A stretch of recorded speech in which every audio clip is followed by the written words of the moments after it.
வெளிநாட்டில் வேலைக்காக சென்று கொத்தடிமையாக சிக்கியிருக்கும் பெண்ணை மீட்டு தரக்கோரி அவரது குடும்பமே தவித்துக் கொண்டிருக்கிறது.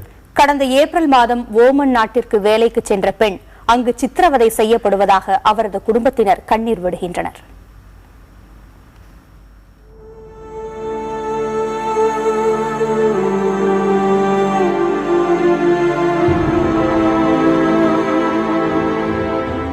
மதுரை ஜெயந்த்புரத்தைச் சேர்ந்த சிவகுமாரின் மனைவி மேகலா.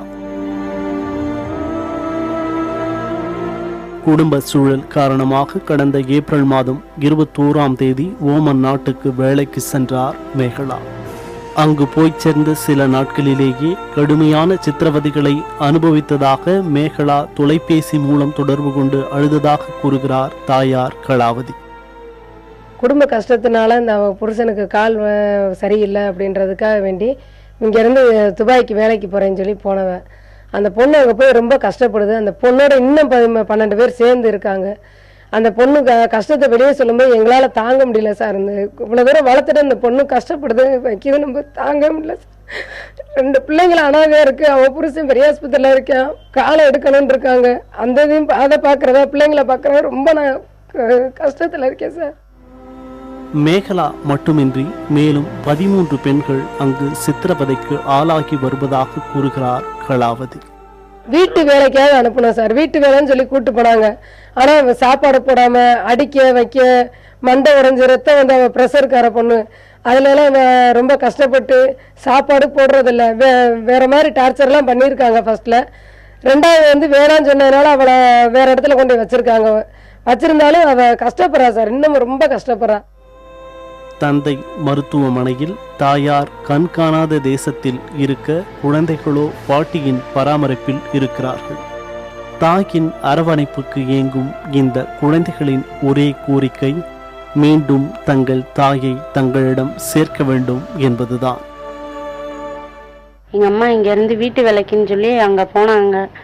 போயிட்டு ஒரு 15 நாள் கழித்து ஃபோன் போட்டு என்னை இங்கே மாதிரி அடிக்கிறாங்கம்மா, என்னால் இங்கே இருக்க முடியாது, என்னை கூப்பிட்டு போங்க அப்படின்னு சொல்லி சொல்கிறாங்க. அப்புறம் 2வது ஃபோன் போட்டு ரொம்ப அழுதுட்டாங்க. அதுக்கப்புறம் தான் நாங்கள் போய் கலெக்டர்கிட்ட போய் மனு கொடுக்க போய் அவர்கிட்ட தான் உதவி கேட்டிருக்கோம். எங்கள் அம்மா எப்படியாவது கூப்பிட்டு வந்துடணும், எங்களுக்கு எங்கள் அம்மா வேணும், என் தம்பிக்காகவாது எங்கள் அம்மா கூப்பிட்டு வந்துடணும். 8 வயது தம்பி ராகுலுக்கு தாயும் தந்தையுமாக இருந்து அன்பு செலுத்தி வரும் அபிநயா தங்கள் தாய் மீண்டும் இங்கு வந்துவிட்டால் வறுமை கூட பெரிதில்லை என்கிறார். அம்மா இருக்கிறப்போ எல்லாமே ரொம்ப நல்லா இருந்துச்சு. அம்மா இல்லாதப்போ எதுவுமே நல்லா இல்லை. படிப்பில் கூட கான்சன்ட்ரேட் பண்ண முடியல சார். அதனால எங்களுக்கு எங்கள் அம்மா வேணும், எப்படியாவது கூப்பிட்டு வந்துடணும் சார்.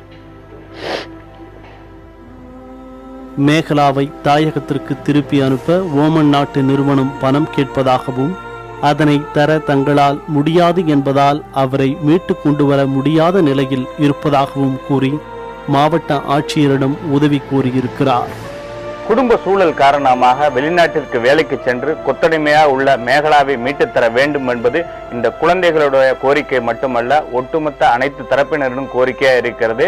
மத்திய மாநில அரசுகள் துரித நடவடிக்கை ஈடுபட்டு மேகலாவை மீட்டு இந்த குழந்தைகளிடம் ஒப்படைக்க வேண்டும் என்பதே அனைத்து தரப்பினரின் விருப்பமாகவும் இருக்கிறது. புதிய தலைமுறைக்காக மதுரையிலிருந்து ஒளிப்பதிவாளர் கலைவாணனுடன் ஹரிகிருஷ்ணன்.